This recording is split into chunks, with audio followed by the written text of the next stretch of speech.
Budget ঘাটতি মেটাতে সরকারের ব্যাংক ঋণ নির্ভরতা বাড়ছে। গেল অর্থ বছরের মতো চলতি 2024-25 অর্থ বছরেও সরকার বিপুল অঙ্কের ব্যাংক ঋণ নেবে, যা ঘাটতির প্রায় 54% এবং মোট বাজেটের 17%।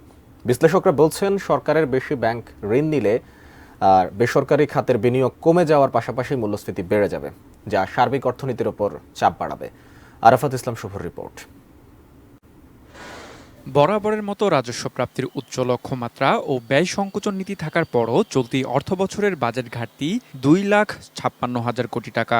ফলে ঘাটতি মেটাতে ব্যাংক ঋণেই ভরসা সরকারের।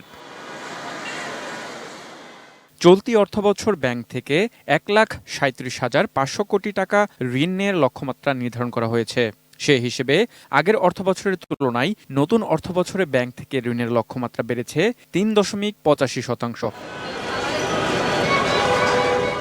বিশ্লেষকরা বলছেন, সরকার ব্যাংক থেকে ঋণ বেশি নিলে বেসরকারি খাতে ঋণ দেওয়ার সক্ষমতা কমে যায়, আর কেন্দ্রীয় ব্যাংক থেকে ঋণ নিলে মূল্যস্ফীতি বাড়ে। ঋণের টাকার যথাযথ ও সাশ্রয়ী ব্যবহার না হলে এবং বেসরকারি খাতে প্রণোদনা না পেলে কর্মসংস্থান কমবে ও মূল্যস্ফীতি বাড়বে।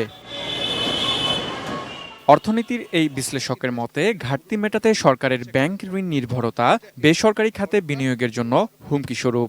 সরকার নিজে ব্যাংক থেকে বেশি নেওয়ার কারণে পরোক্ষভাবে আমি মনে করি সেটা হচ্ছে ভবিষ্যতে বাংলাদেশের যে বিনিয়োগ, সেই প্রাইভেট বিনিয়োগের ক্ষেত্রে একটা হুমকি, এবং বাংলাদেশ যে প্রবৃদ্ধির কথা বলে যাচ্ছে, প্রাইভেট বিনিয়োগকে ধরে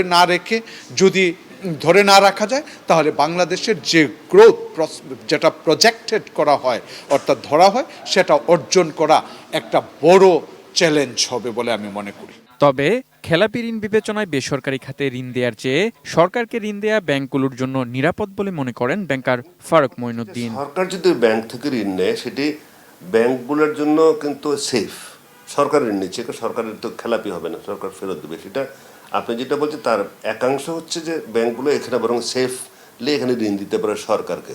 একজন বেসরকারি উদ্যোক্তাকে ঋণ দেওয়া হচ্ছে, সরকারকে কম সুদে ঋণ দেওয়া কিন্তু ব্যাংকগুলোর জন্য, তাদের জন্য বেটার অপশন, এটা বলবো। আরাফাত ইসলাম শুভ, এটি নিউজ, ঢাকা।